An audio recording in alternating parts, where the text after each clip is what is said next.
On Monday we started some job seeking series where we have been intimating you on how to prepare your CV. Then when you get into the job, how to also prepare for the interview, what things to look out for, how to also understand the manual of the organization you are applying for, how to dress, your appearances, how to respond to some pertinent questions. Today we continue. Now you've gotten a job, you are now in the job, the role you have applied for, you've skilled all the multiple interviews, you've gotten a job. Now we would want to intimate and get further insight into what you need to do. Usually the first year is a probationary year. I would be asking our HR expert what that means, and whether if you fail to impress, you'll be sacked, or it's just what employers will put in there as people call a cliche. I don't know about that, but he is the labor man. So welcome, Bashir. Thank you very much, Alom, and good morning once again to all your listeners. Okay, all right, and sure. Viewers, obviously. Yeah, you've been doing so well from Monday to today. Thank you. Thanks so much for that. I myself have been learning a lot, especially not to lie on your CV. Well, I don't lie, but initially when I started out of school and I look at my CV, it was very lean. Yeah. You know, a page at most, 2 pages. So we put a lot of unnecessary things on the CV just to make it bulky, because you find if you look at the running mate for John Dramani Mahama, Professor Jenana Opokwajima, her CV is almost 70 pages. Wow. And you I don't know, have you come across something like that, and what does it mean? Can you have CVs that length? Yeah, that's possible depending on the industry, and in the field of academia, I believe that is highly likely, obviously, because you might want to share certain works that you have done and all that. But typically for industry, looking at work experiences in particular, it's pretty straightforward. Which organization have you worked for? What roles have you occupied from what period to what period, and what were your responsibilities, as well as key achievements there. Quite succinct. And typically you wouldn't have people having more than maximum 10 different companies, probably at the age of when you are nearing almost retirement. But of course, as a recruiter, when you come across someone with multiple employers within a short period of time, you might want to explore and see why have you worked for so many companies within a short span of time. Sometimes it's just the nature of the industry. Sometimes it's also the nomadic nature of some candidates. Obviously they find it difficult to settle at one place, and so yeah, for the field of academia, I think it's highly likely. But for those mainly in industry, maximum 2-3 pages. The thing about CVs are that when a recruiter is going through CVs, imagine you have advertised a single vacancy and you've received about 300 to 400 applications, and you're going through the CVs. There's something that we call the 5-second rule at the initial stages. You do a very quick, scan through of the CVs to basically separate the chaff from those that are quite promising. So you typically will spend about 5 seconds going through each and every CV, and within 5 seconds you should be able to make a decision as to whether this is worth taking a proper look at, or to just discard completely. All right, so listeners, so just to refresh your memory, this is just a bit of a recap or an add-on on how to prepare your CV, and for you to know that the employers, according to our HR expert, saying they have a 5-second rule, and that is what they use to scan quickly through the CV. So if you have tons and tons and tons of unnecessary materials or pages on your CV, you might want to print out. Now, Bash, let's get into the conversation proper. Now, I have a job. Yeah. I've gotten a job now. Yeah. Within the first 3 months, I'm on probation. Absolutely. My responsibility is cut out. I have metrics. I have benchmarks. Yeah. I'm a newbie. I've just gotten into the job. I have my JD. That's my job description, what I need to do, and also targets I need to meet and all of that. Yeah. As a freshman, how do I approach all of this? Because it's a lot on my plate. Yeah. I need to impress. I need to continue to put up my best behavior, my attitude. Yeah. I need to demonstrate that I can work in a team. Yeah. I also need to show that I can work independently. Yeah. And sometimes, a lot of the times, it states on our CV that I can work under pressure and sometimes overtime. Yeah. All of these things now come to bear on me. Yeah. As a fresh applicant who has gotten a job, how do I get around all of these? Okay. Now the first few months for every candidate in an organization is quite critical. And remember, in the previous edition, I did indicate that it's more like it's a relationship. It's a social contract that the employer basically is signing with the employee, and that the nature of the contract is that it's quite indeterminate. It's difficult to put a hand on the the exact things that one will need to fulfill. You have a job description that is mostly qualitative in nature. Obviously there will be some quantitative aspects of it as well, but most job descriptions are basically, as the name suggests, it describes what you are supposed to do, and then you typically will have KPIs that will obviously indicate what the key performance indicators are basically. And so the first 3 months is to give both the employer and the employee the opportunity to reassess the decision and see whether it is something that you want to, confirm on a permanent basis. I think that's the good thing about picking a new job compared to marriage. When you get married, you don't typically have the opportunity to assess within 3 months whether you want to continue with the marriage or not. But then the employment relationship is like a kind of marriage that you have the opportunity to opt out within the first 3 months based on what you have seen. And it's not only for the employer to assess the employee during that period. It's also for the employee to assess the employer and see whether the decision he made to join this organization was the right decision or not. And once that is done, the person can make his mind whether to walk away during that period without having to give any notice period or not. Because the moment the probationary period is over, certain other legal responsibilities set in. Once the probationary period is over and the person has been confirmed in the role, then straight away, if you want to exit, then you need to go by the policies. But typically during the probationary period, any party, be it the employer or the employee that has just been hired, can actually walk away. And so it is an opportunity to have a practical experience of the candidate and make a decision whether you want to continue, and also to test the recruitment that has just been completed, whether you really got it spot on or not. The whole process basically is also to get people to settle in properly, mostly irrespective of how experienced you are. Once you move into a new environment, you typically will need a bit of time to actually, flow in quite comfortably. And so there are responsibilities on the sides of both parties. You can't just bring in someone, refuse to support the person to settle in properly by making sure that you have a proper induction program in place, getting them assimilated into the company effectively, and then at the end of the period you ask, oh, you are not good enough, so leave. So the employer has responsibilities along those lines to make sure that the employee actually settles in very well. And then the employee also has a responsibility to apply, himself or herself to the organizational values and principles, so that by the end of the probationary period, a decision can be reached whether this marriage is supposed to, be a lasting one or not. Because once you cross that bridge, then the legal responsibilities on, both parties changes immediately. Okay, Bash, you have had a lot of personnel or persons to fill various vacancies. Have you at any point encountered the situation where person has passed the interview, you've given the person the job, and the person has failed to impress within the stipulated period of time, the probationary period? And how did you go about it, and how must employees try to prove themselves on the job, especially when it's getting difficult?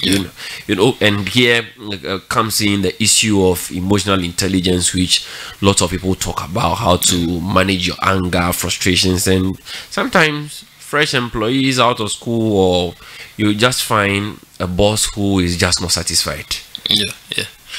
Absolutely. I have encountered that on a very few occasions, and I said few because obviously I understand the value of the recruitment process and how that can be costly.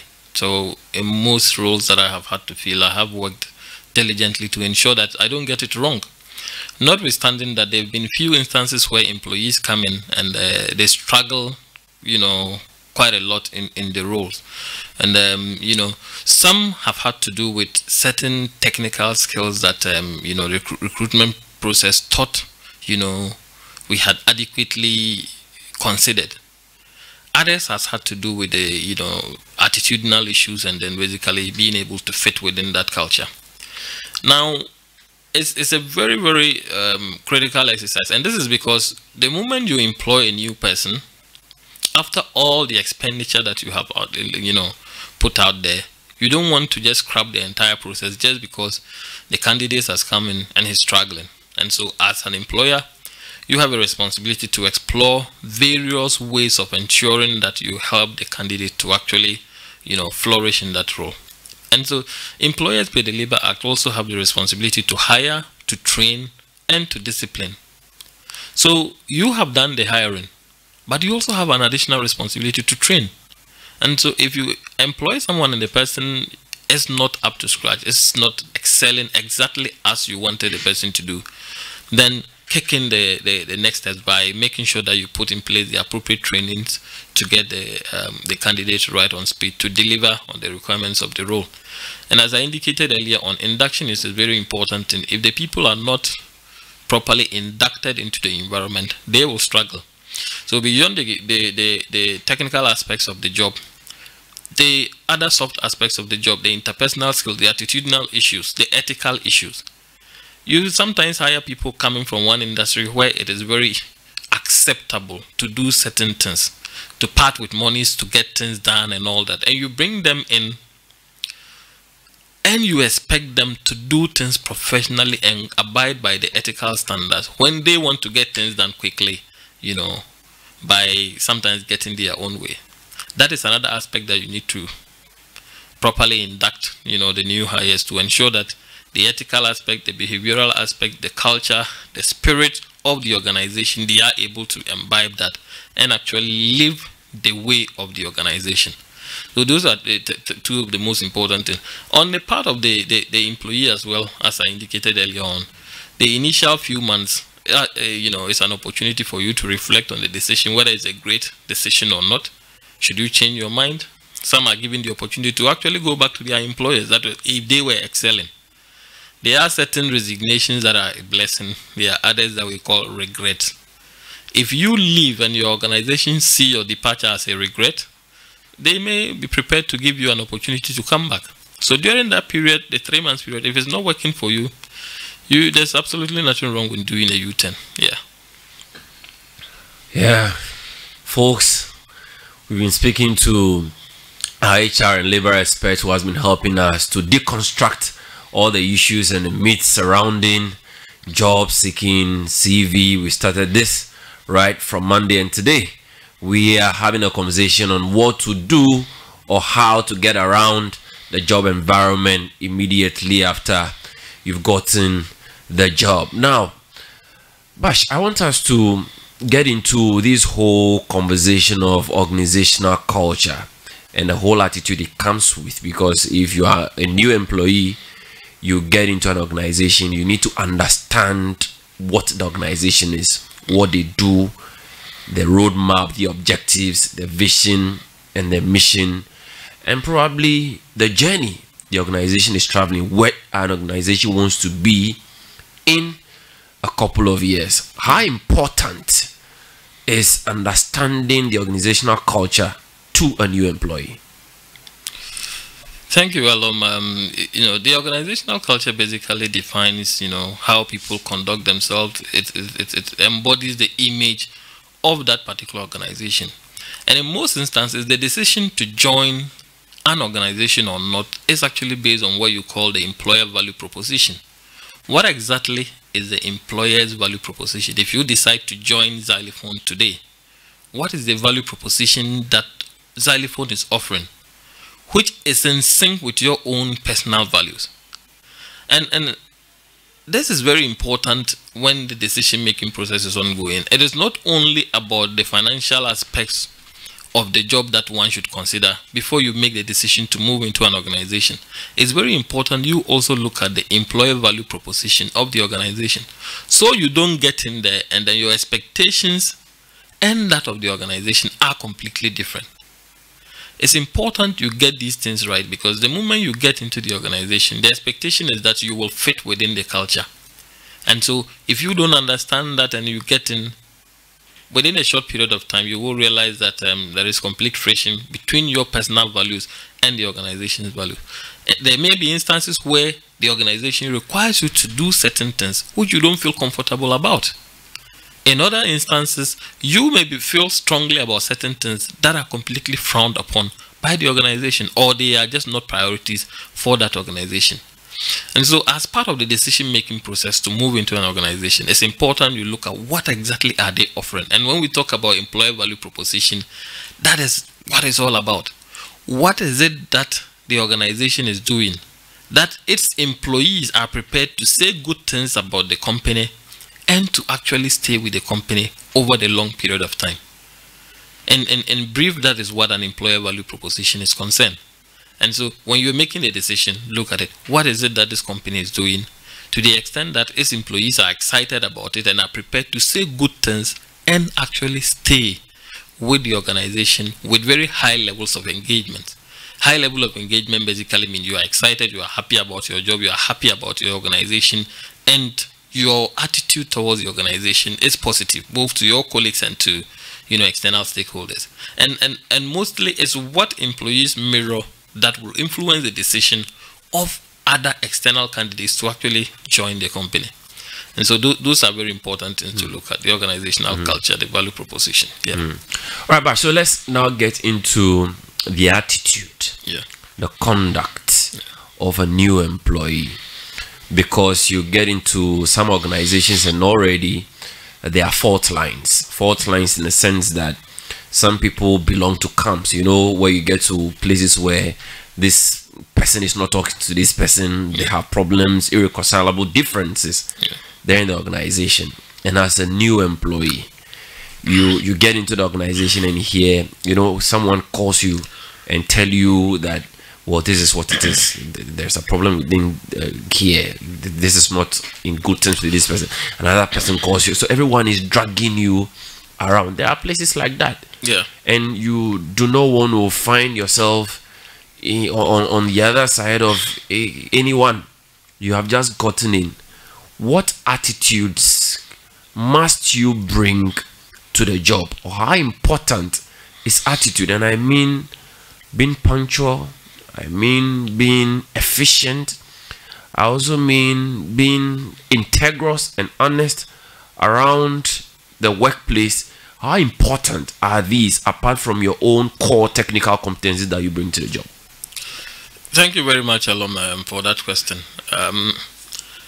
Organizations typically are in different stages of their lives.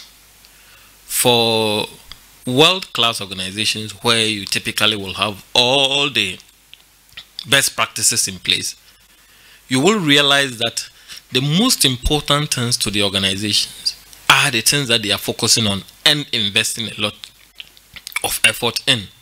And also, employees who are demonstrating and actually living and dealing with the most important things to the organization are the ones that are being rewarded. Now, there are other organizations where instead of competence, instead of delivery on the job, instead of the tangible things that really matter to the organization, promotions and other things are based on other peripheral and certain inarticulate reasons or basis. And so you typically will find employees within such a setting engaging in all kinds of antics just to catch the eye of the people that make the decision, whether right or wrong. Now, sometimes when you get into an organization like this, you find yourself in a very difficult position. Do you focus on the job and deliver and then expect your superiors to see your good works and reward you appropriately? Or you are going to be the type who will wake up on a Saturday morning to go to your boss's house and wash his car and clean around his house, and hope that that will reflect in the changes that you want to see within the organization. Now, if you get into an organization, you must be very critical not to get involved in any kinds of factions, because there are times that you get into an organization and it's like, okay, the MD and his people, you have the deputy MD and his people, you have the HR and his people, and it's all about the camp that you belong in that will have an impact on your promotion or your success, in the long run within the organization. So for a new employee, you must be very, attentive to understand the situation. We spoke about emotional intelligence and, situational intelligence as well. It's important you look at all these things, assess the situation, talk to certain people that just to understand the environment before you make any decision whether you are going to align or not.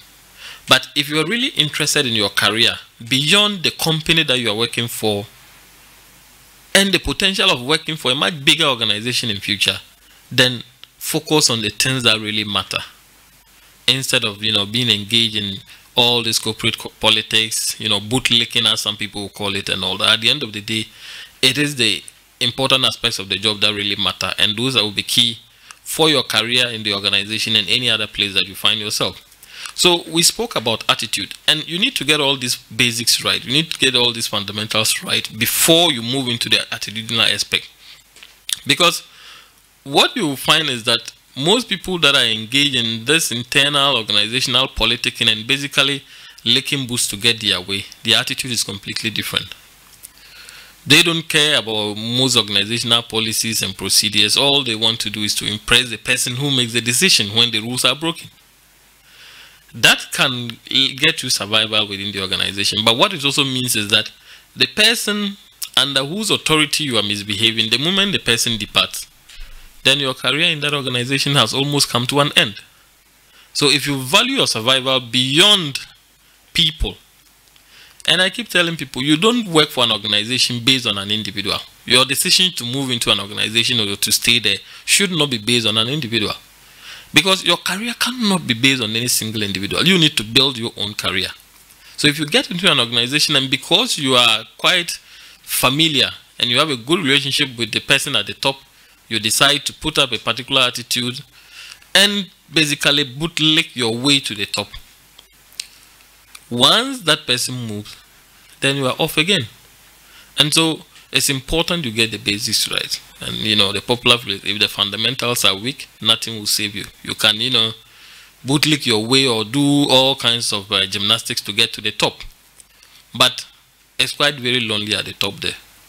If you are not made of substance, you will break in no time at all. You will crumble to the ground. So it's important you focus on the things that matter. Reduce your involvement in these organizational politics and bootlicking to the barest minimum if you are to progress in your career.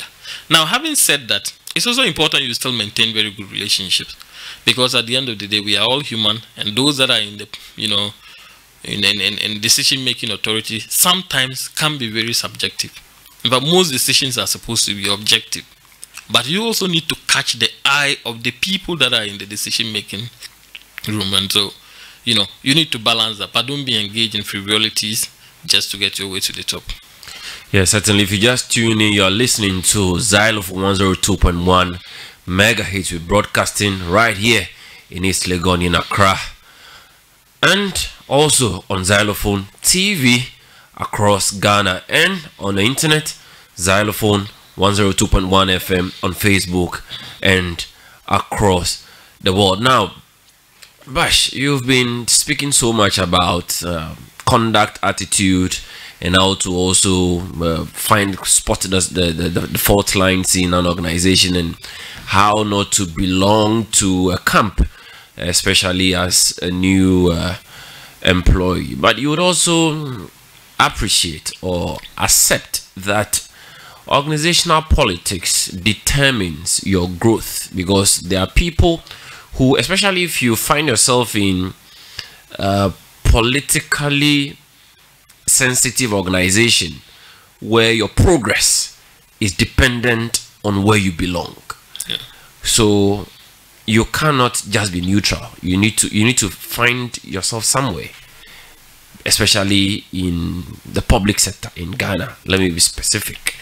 How, as a new employee, how do you handle all of these? Because that's the reality you're faced with.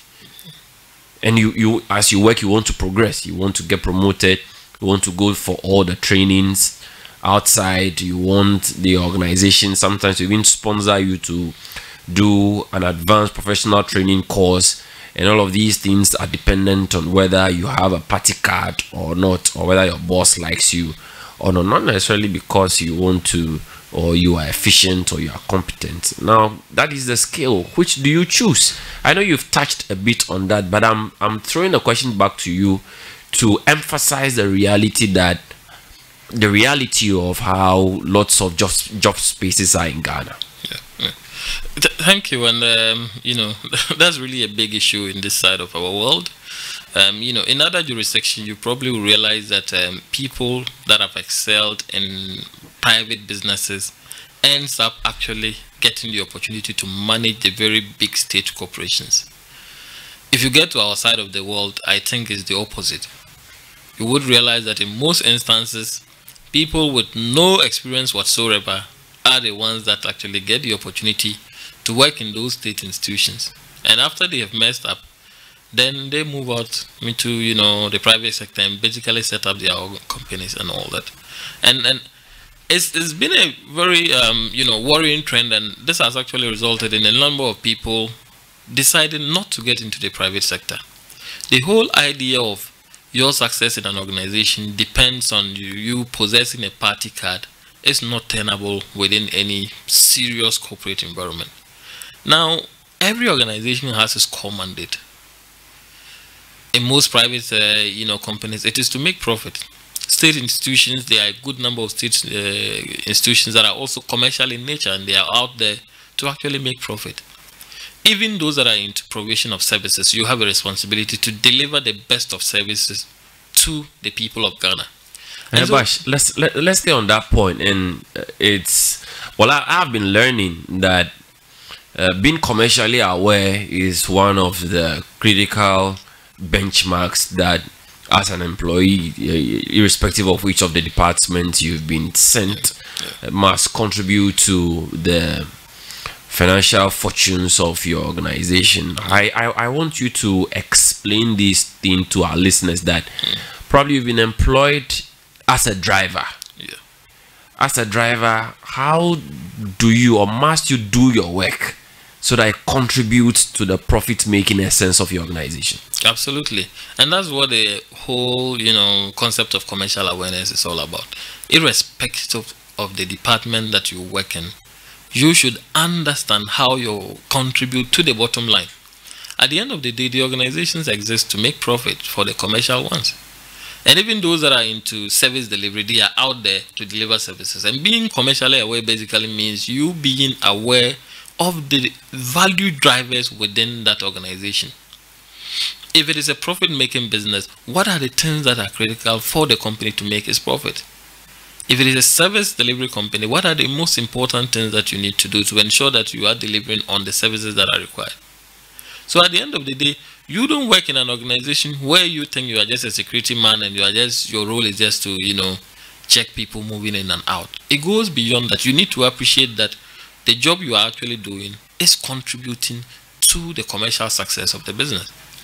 If you are sitting at the security gate and you allow people to exit the company with company property, company products, unpaid for and all that, you are actually contributing to the impoverishment of the company. But if you appreciate that, look, every single product that leaves here without being paid for could lead to the collapse of the company, you are being commercially aware. You are linking your immediate job responsibilities to the overall success of the company. And that is what every single employee must do within that system. But you will realize that where there is no meritocracy, where meritocracy is all, you know, is thrown to the dogs in favor of favoritism, in favor of nepotism and all those kinds of other things, then those organizations struggle. It's not by accident that a lot of our state institutions are not making any profit. That is the commercial, commercial businesses that the state has set up. because they have struggled over the years to actually deal with some of these challenges. And people that occupy very sensitive roles and are critical to the forward march of the company end up being people who got those jobs not by dint of their merit, not because of their credentials and experiences, but merely because they know someone. Beyond that, even when very competent hands are engaged in some of those places, they are not allowed to operate. You sit in the organization, you have an HR, but yet all recruitment decisions are made from the top. There's a list that is collated from the party office and then submitted to the chief executive of that company that you need to employ these people. So the HR is sitting there, come with a long list of people. Yet all those organizations are overstaffed. You are not managing your headcount well. Your payroll budget is skyrocketing and nobody really cares. At the end of the day, what do you expect to get out of such an organization? People that are even very, serious with their careers get into such sectors and they struggle.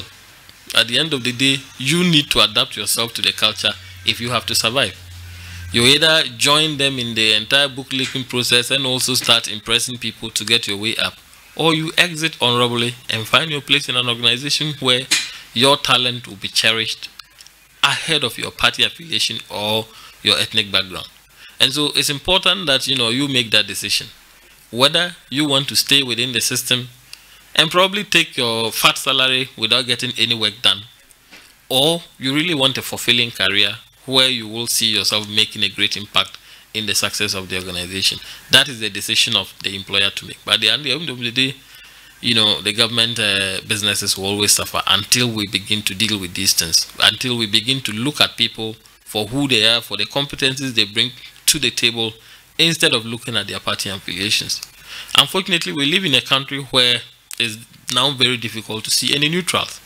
If you and I should get a job today anywhere within the public space, maybe just because it is in the era of this present government, we will be tagged to this government. So the next government that comes, it belongs to so and so, and straight away you are thrown to the sideline ahead of other people. And in most instances, if you look at the the regulations around public sector, it's actually difficult to actually sack or to dismiss someone. So what do? Instead of sacking you, which will be very difficult, I will just push you to the side and then employ another person. So you get into a lot of those places and they are very competent brains that are wasting away. And it's quite a big worry. It's a big worry, really. Yeah, it's a big worry because, well, especially young people who are out of school and who have certain competencies, some of them don't even get the opportunity to even get a job at all.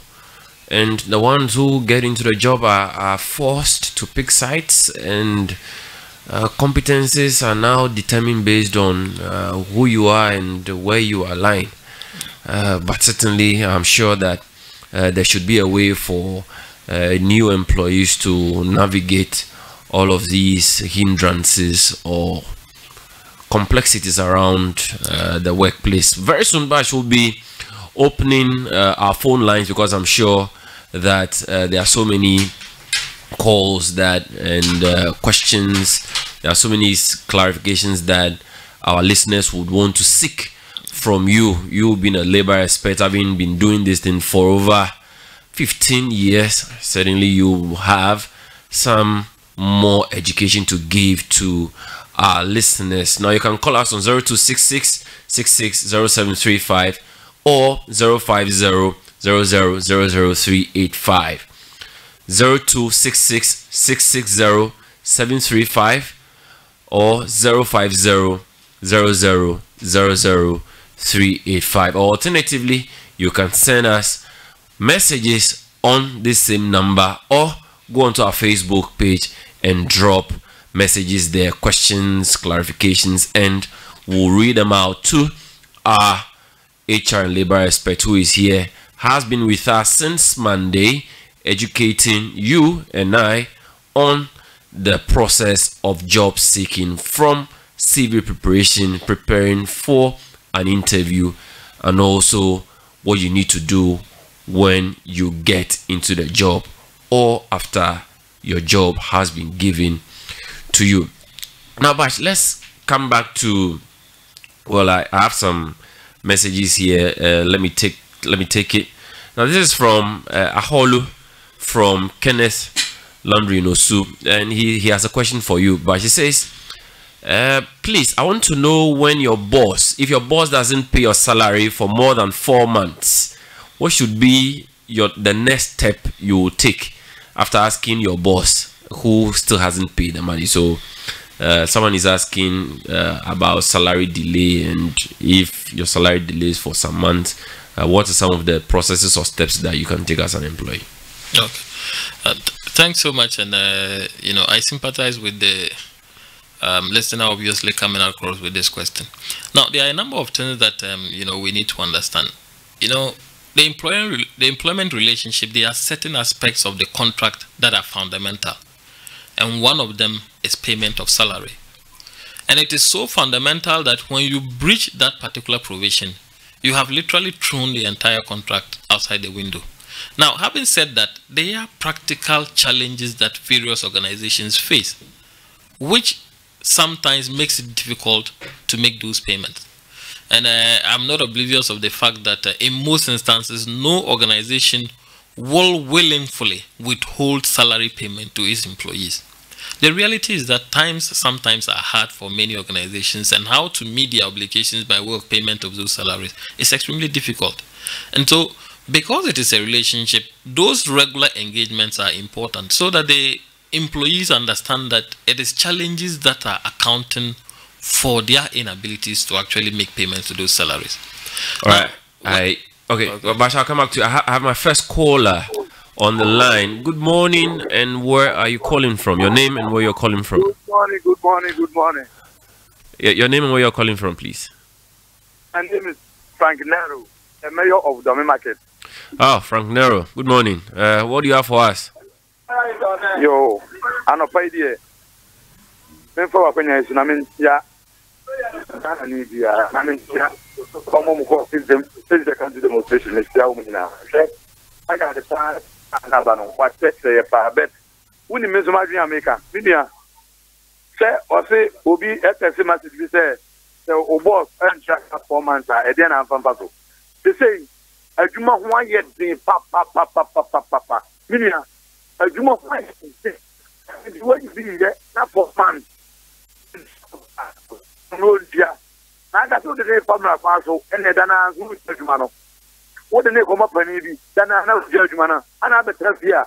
When you do be a new game. Yes, see, it's a say, Kora.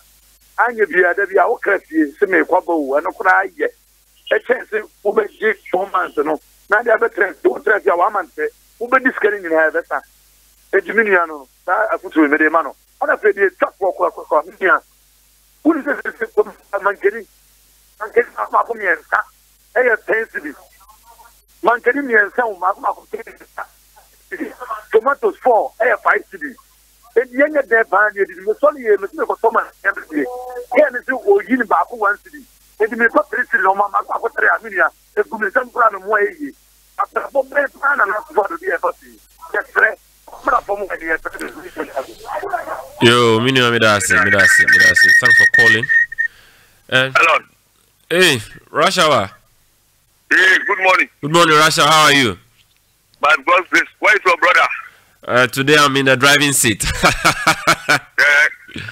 Try to hold the steering very well, okay? Yeah. Go ahead, Rasha. Wherever he is, my attention to him and camera. Okay.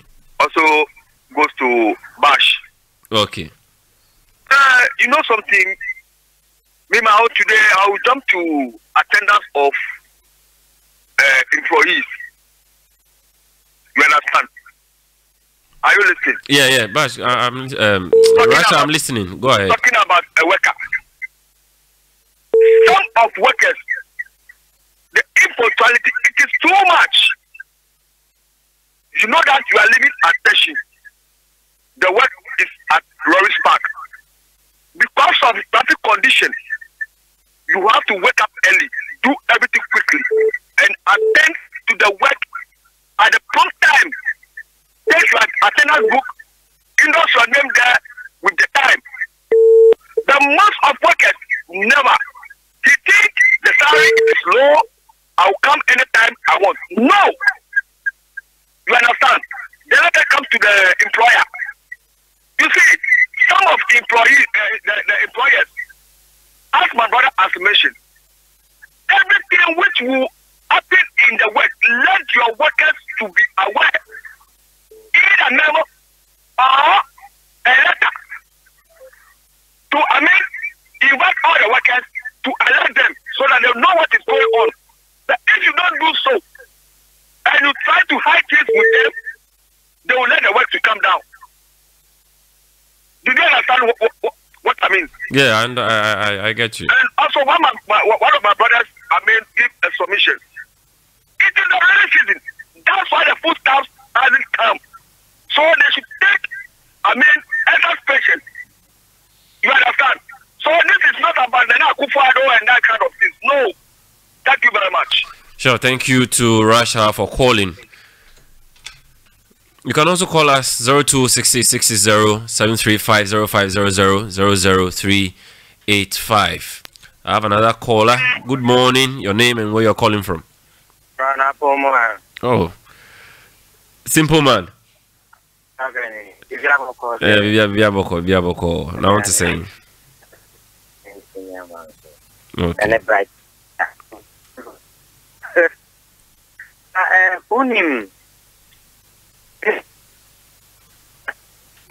Please, no work on it. Well, I had your money will be Muslim. Say, my example, me and my cocker. Our company was down someone. Almost that in almost supply ice cream in this area, man. Only set of far as a worker, only after 3 months, oh, you do moon yet. Oh, promise it to meet the driver, give me that driver. And to be any driver, no boy, because of our tender, rather. Within this year, that is scroll from quite 6. Or do you do a first 2-3 months and I know what it is for the next we'll own Chiao. It's a means your foot minimum workers in the who year you are 1 you are Kumamu, now year you want to few are Kumamu, natural Nipa, so baby any panel, man, yes, and because you're over and then will affect you on your next work because when you'll be a bit you. Not to where my head, you must say, Mamma, your magic said, you may need continue, one more bit to see and baby so I didn't get the bit to see it. We are now, where can I offer on to baby out? Because they want children now, so money wants to more. More already in the way say I would demand no crown and yet. Only I mean, you Macate or Yaro say, me for Zylofon Media is a Yumri. Not done for veggie coupon, me, I'm driving in the air for pizza, no cheesy pizza. Yo, yeah, that's it. Bash, our listeners are asking some questions, especially this issue of lateness. You work somewhere, you're quite far from where you work, the distance. Probably you work in Dansoman and you live in Tishi. Then every time you come to work, you are late, complaining of traffic. Is this a very good mark? Or is this a good excuse enough? Thank you. But before that, let me just conclude on the initial answer about non-payment of salary. And as I indicated, mostly there are practical reasons why organizations are unable to meet this thing.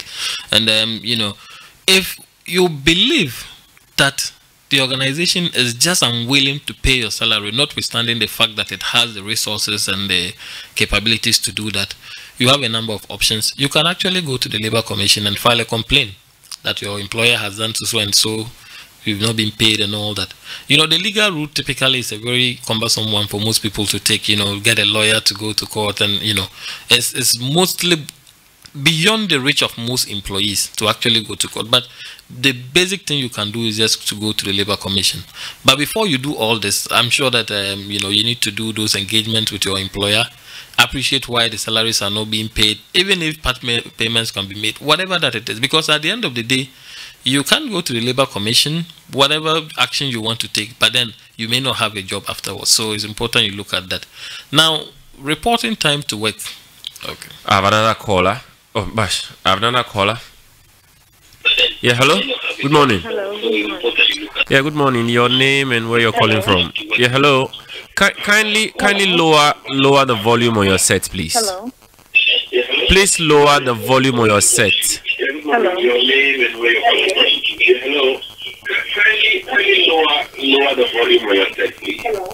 You'd have to lower the volume on your set so we can hear you. We are getting terrible feedback here in the studio. All right, Bash. Please, if you call us, please lower the volume on your set so we can hear you. Okay. Hello. Hello. Good morning. Hello. All right, Bash. Okay, so talking about lateness to work, I don't think that there is any acceptable reason, for consistently being late to work. There would be times that, we are all human. There are times that, unfortunately, for whatever reason, you just wake up a little late, notwithstanding the fact that you even have an alarm clock. So these things will happen, from time to time. But it should not be the regular occurrence, irrespective of how far your workplace is from where you live. Once you sign up to take a job, you need to make sure that you get all these things in order. At the end of the day, the job has to be performed. So you cannot, turn up late on a consistent basis with the excuse that, oh, you live very far from the company and all that. There are people who wake up at 4 a.m. to start their journeys to work. People wake up at 5 a.m. If you live very far, it's important that you look at the best way to get to job on time every day. If on a few occasions you are caught up in traffic or you couldn't get a car on time and then you are late, your employer will understand you. We are all human. But if you make it a habit with the regular excuse that, oh, my place is far, oh, I can't get a car at this point in time, then it's better not to take the job at all than to take the job and then not perform and always use, distance as an excuse. Yeah, I have another caller. Good morning. Your name and where you're calling from. Yeah, hello. Good morning. Yeah, good morning. Your name and where you're calling from. I'm Henry Kote, calling from Choco. Henry, go ahead, please. Yeah, please, I want to ask, what's the basic salary of every worker in the country? Like the basic salary for a worker. And also, if you are working with someone, and let's say the person is giving you an appointment and everything is set, you have been working for, let's say, about 1 year, and the person decides to leave you off without paying you anything, he pays you for the month that you work. What's the legal way you can take the person? You say if the person, you have an appointment letter for a year and the person doesn't pay you for a year, is that what you're saying? No, you've been working for the person for more than a year. He has been giving you your appointment letter and everything.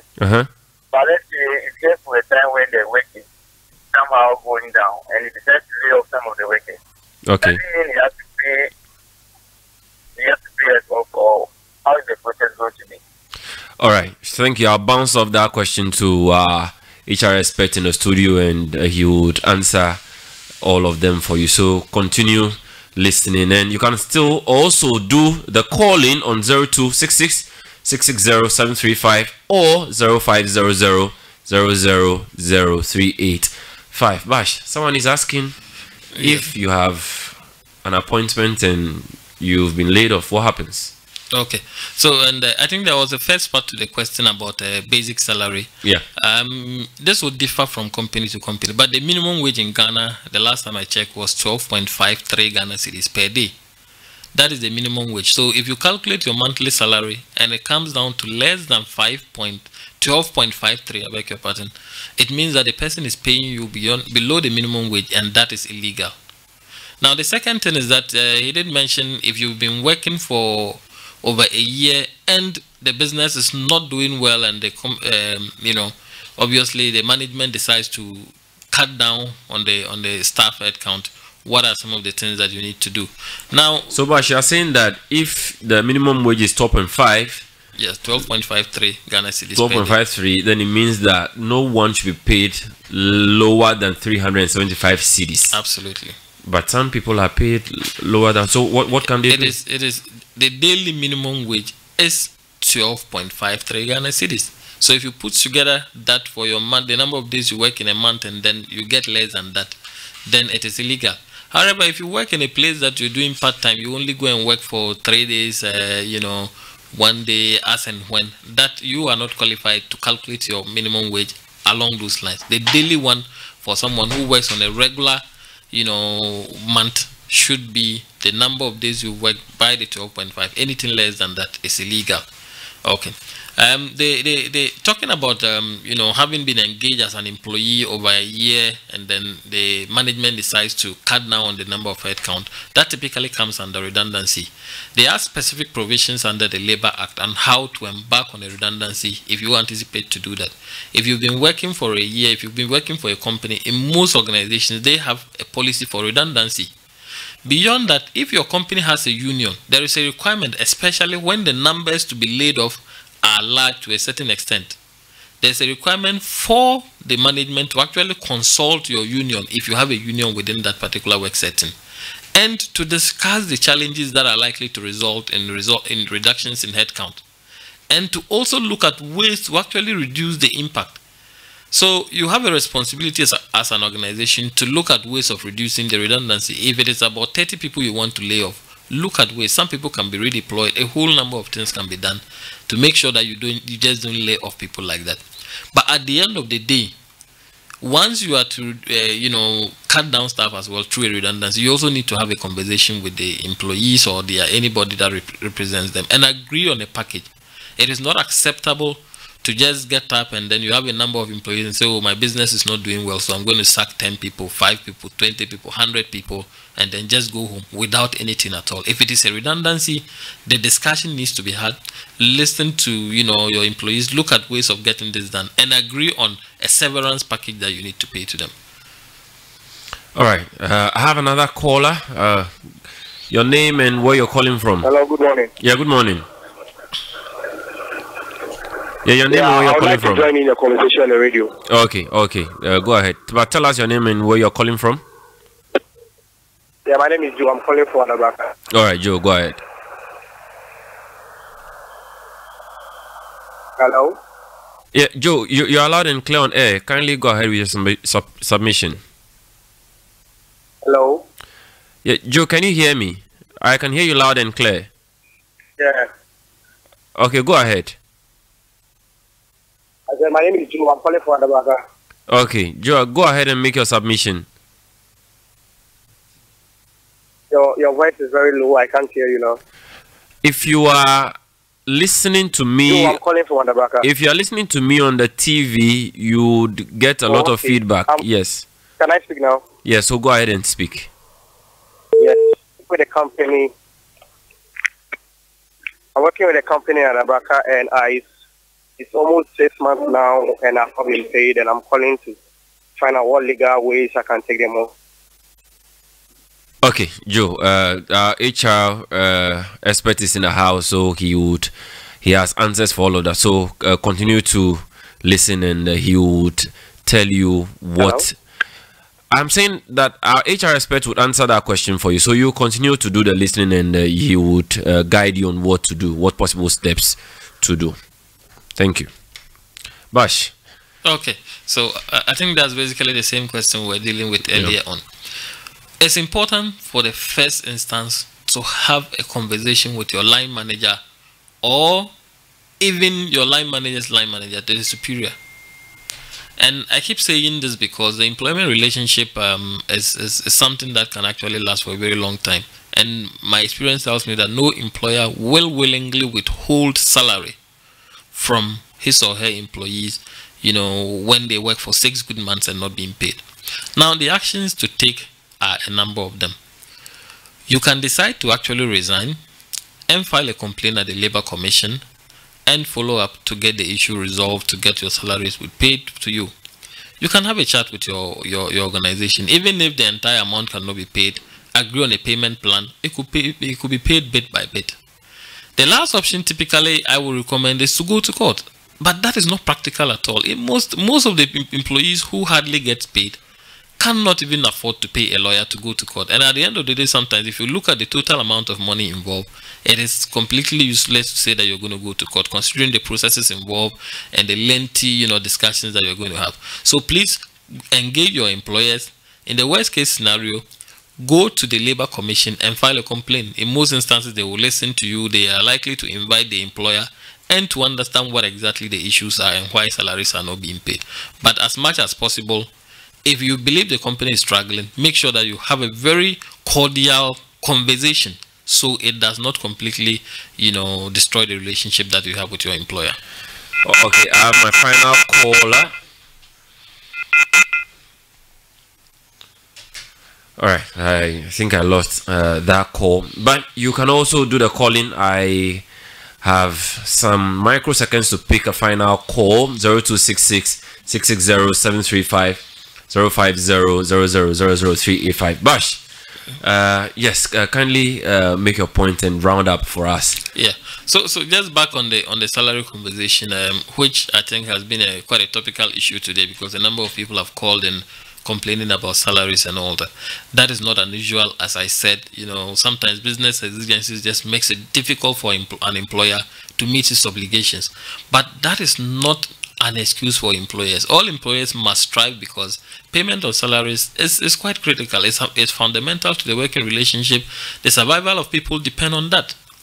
And so if you feel that your employer is making the money but just unwilling to pay, then I will say you go ahead and take the drastic measures by going to Labor Commission, file a complaint, which in most instances will be the cheaper option in terms of enforcing your rights as an employee. An employee have a right to be paid, and to be paid the agreed salary that has been, signed on the contract without any unwarranted deductions. So for whatever reason, if your salaries are being held to, you need to know, you need to understand. Is it because of, cash flow issues? Is it because you've done something that is why your salaries are not being paid? You need to understand what exactly it is.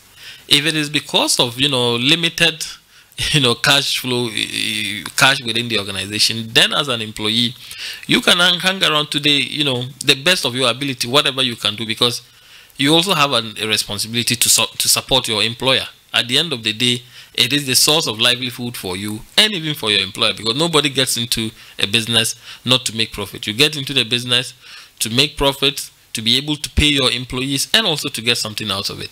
But if you are not meeting your obligations as an employer, you need to make those things clear to your employee.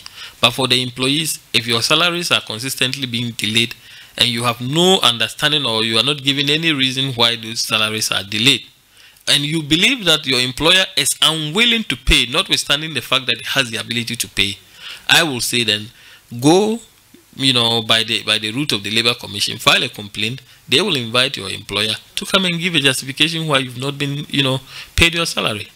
And sometimes, compelled to do that if the Labor Commission believes that they are just unwilling to do that. Whatever it is, they will be compelled to actually make those payments. You can resign. All those options are available to you, but at the end of the day, you need to weigh the options. And as someone said, sometimes just waking up and getting to go and work somewhere, it deals with some of your psychological issues. But if it is not being paid, maybe you need to look for an option. Maybe you need to go to the Labor Commission. I wouldn't say go to court. As I said, most people cannot afford.